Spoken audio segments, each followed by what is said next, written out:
para fazer festa lá em São Joaquim de Bicas, tá bom?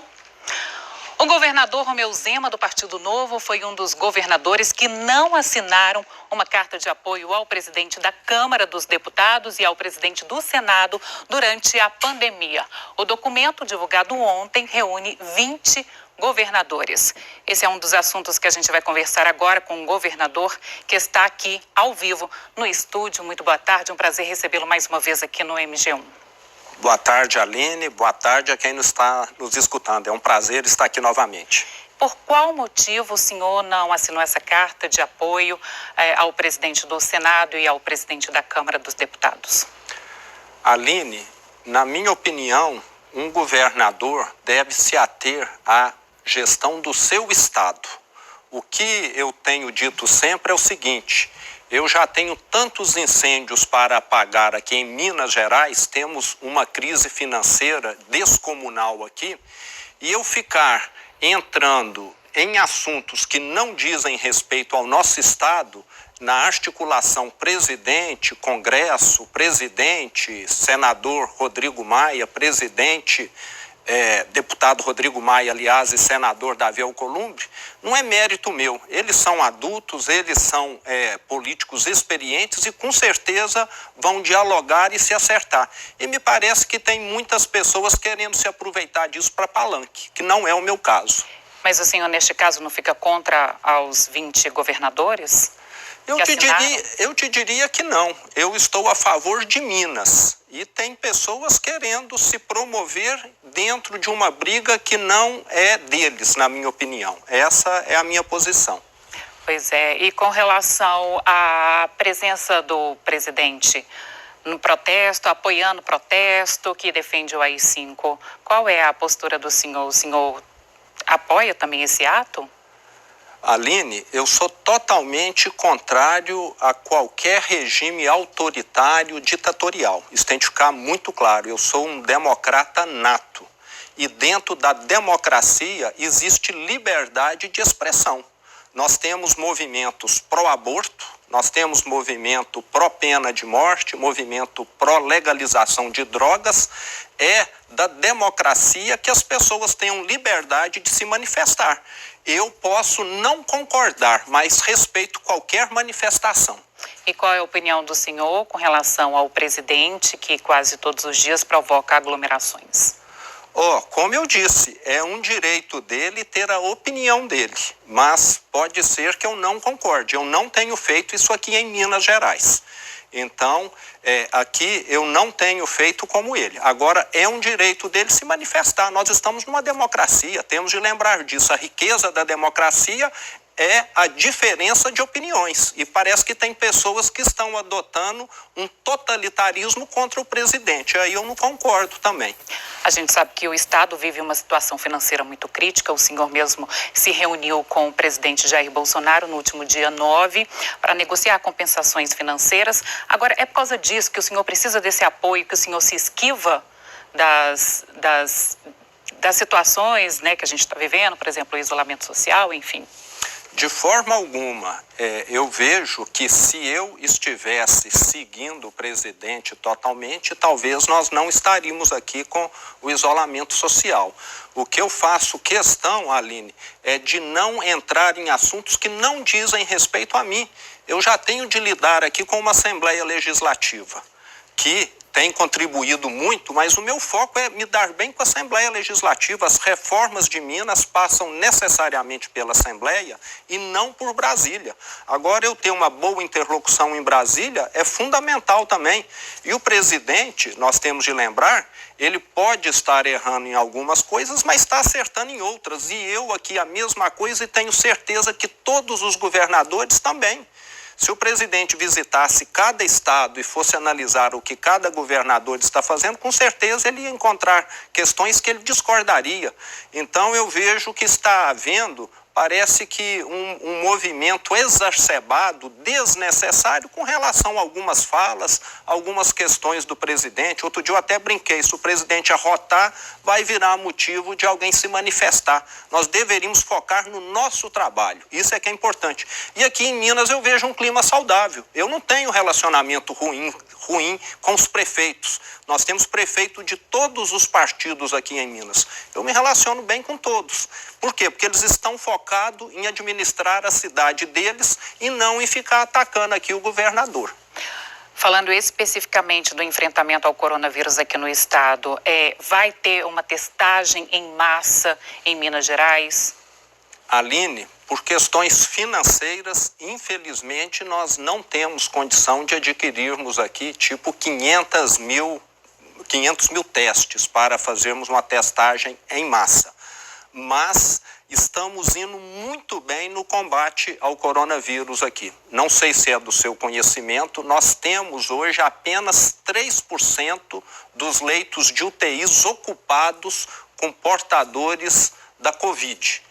E isso demonstra que nós temos feito a lição de casa. Minas Gerais está entre os 5 melhores estados do Brasil em questão de vítimas por milhão de habitantes e infectados por milhão de habitantes. E além disso, fizemos ainda todo um aparato de retaguarda.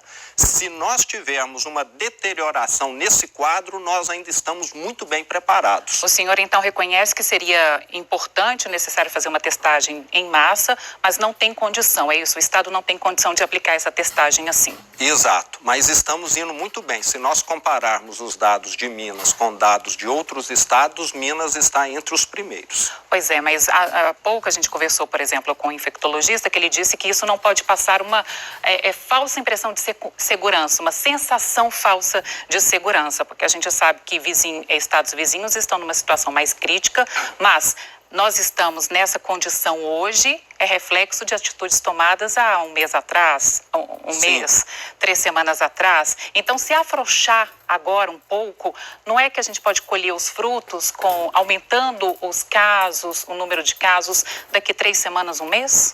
Aline, realmente existe um efeito retardado. Mas nós temos de lembrar que Minas tem uma diferença muito grande de outros estados. Quando nós falamos do estado de São Paulo, do estado do Rio de Janeiro, principalmente esses dois, e até do Amazonas e lá do Ceará, que são os estados que têm tido um pior comportamento, nós temos de lembrar que mais da metade ou a metade da população desses estados estão na capital. E aqui em Minas Gerais, nós sabemos que a região metropolitana responde só por 20% da população. E nós temos uma série de municípios muito pequenos que sequer têm transporte público. As pessoas sequer entram num ônibus para ir trabalhar ou para voltar para casa, porque são municípios muito pequenos, onde as pessoas vão a pé, de bicicleta, e na grande maioria desses municípios nós não tivemos óbitos e nem casos do coronavírus. O que eu discordo totalmente é de falar, vamos dar o mesmo remédio para todos os doentes. Nós temos doentes diferentes. Eu não concordo em dar o mesmo remédio para todos. Para cada doente, o melhor remédio para ele. O uso da máscara é para todos, porque o senhor assinou um decreto obrigando. Sou totalmente favorável. Eu mesmo, como você viu, cheguei aqui com máscara e uso ela todo momento que eu estou fora de casa. Isso nós vamos exigir. Eu vejo que Minas Gerais está numa situação em que nós já podemos começar a enxergarmos um momento pós-pandemia. E estamos já preparando um protocolo exatamente para isso, para dar segurança aos prefeitos de que no momento de nós começarmos a fazer uma reativação criteriosa, segura da economia, eles possam dar os passos com mais consistência. Agora, há o decreto, então, obrigando o uso de máscaras aqui no estado de Minas Gerais, só que os infectologistas, eles dizem que é preciso uma ação, um conjunto de ações para o enfrentamento da Covid-19. Não é só o uso da máscara, é o isolamento social junto com a higienização das mãos. Sim. Concordo. Vale lembrar, Aline, que aqui em Minas, como eu disse, nós temos 3% dos leitos de UTIs ocupados com pessoas vítimas da Covid. Esse número pode subir 10 vezes, 15 vezes, que nós ainda vamos ter leitos suficientes. Então, nós temos aqui um colchão de segurança muito grande e a nossa taxa de infectados, ela tem sido quase que uma horizontal, ela está subindo pouquíssimo, o que é muito bom. Mas temos de lembrar que, se nós formos esperar todos na velocidade em que estamos indo passarem pelo vírus, nós devemos ficar 10 anos, 20 anos. Então, nós vamos ter de adotar medidas de segurança, sim, mas que possibilitem que alguns setores voltem a trabalhar. Por falar em leitos, o senhor começou a montagem, né, de um hospital o hospital de campanha no Expo Minas. Esse hospital já ficou pronto, já está funcionando. Qual que é a quantidade de leitos lá? Nós fizemos 800 leitos e a semana passada já liberamos, está pronto para ser utilizado 270 desses leitos, 1/3. Os demais leitos essa semana ficam prontos. E eu espero que nós não precisemos utilizar. É um pneu de estepe que nós estamos levando durante a crise da pandemia. Caso venhamos a ter um número expressivo de infectados, toda a estrutura está pronta. E vale lembrar que no estado todo nós reativamos leitos e alas de hospitais que também estavam desativados para poder disponibilizar mais leitos. Então, esse trabalho não foi feito só na capital. Nós levamos ele para todo o estado, reativando mais leitos. E com isso, hoje, temos uma capacidade bastante ampliada no estado de Minas, pronto para o pior caso ele venha acontecer. O senhor disse que a testagem em massa ela não é possível, mas o estado ele vai distribuir máscara para policiais, por exemplo, para os profissionais de saúde. Não vai faltar máscara para essas pessoas que estão principalmente na linha de frente ao combate ao coronavírus? Sim, Aline, para quem trabalha no estado e está na linha de frente, nós vamos fornecer, é até uma obrigação, todo o equipamento necessário, incluindo aí as máscaras. E quando tiver alguma reativação da economia em alguns setores, o uso de máscara, como eu disse, vai ser obrigatório e talvez até alguns equipamentos adicionais de proteção, dependendo do trabalho. Eu já fui em supermercados aqui na região metropolitana de Belo Horizonte, aonde a moça que estava no caixa, que eu fui pagar, tinha uma película de acrílico para que o cliente não tenha nenhum contato com ela, o que é muito bom. Então, todas essas medidas devem ser consideradas. Nós vamos viver num mundo diferente após a pandemia. Não quer dizer que nós vamos voltar a ter a vida normal, porque o vírus vai continuar aqui anos. Nós temos de ter essa visão. Não será meses, não. Serão anos em que nós ainda teremos a presença do vírus, a não ser que se disponibilize alguma vacina, o que eu não tenho visto. O senhor havia anunciado um estudo para o relaxamento do comércio aqui no estado. A gente já chegou até a falar sobre isso na época. Esse estudo foi feito, o que foi diagnosticado e o que vai ser feito a partir deste estudo? Aline, o que nós estamos fazendo a partir desse estudo é o protocolo que vai determinar as regras de segurança. Esse protocolo, de certa maneira, vai orientar os prefeitos. Vale lembrar que a decisão final de abrir ou de fechar é de cada prefeito. E o prefeito, através desse protocolo, ele vai saber que ele precisa ter X leitos disponíveis, que ele não pode ter mais do que X casos por 1.000 habitantes na cidade dele e que, caso alguma área da economia venha a ser reativada, que deverá ainda tomar tais e tais precauções.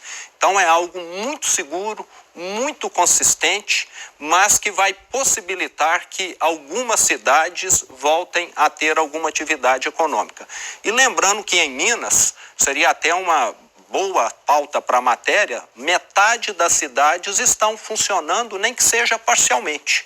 Boa parte delas o prefeito já autorizou, principalmente aquelas muito pequenas, porque ele viu que não havia risco naquele tipo de vida que as pessoas levam. Ali não tem linha de ônibus, não tem metrô, não tem grandes aglomerações. Cidades de 3.000, 4.000 habitantes, e nós temos centenas dessas cidades em Minas.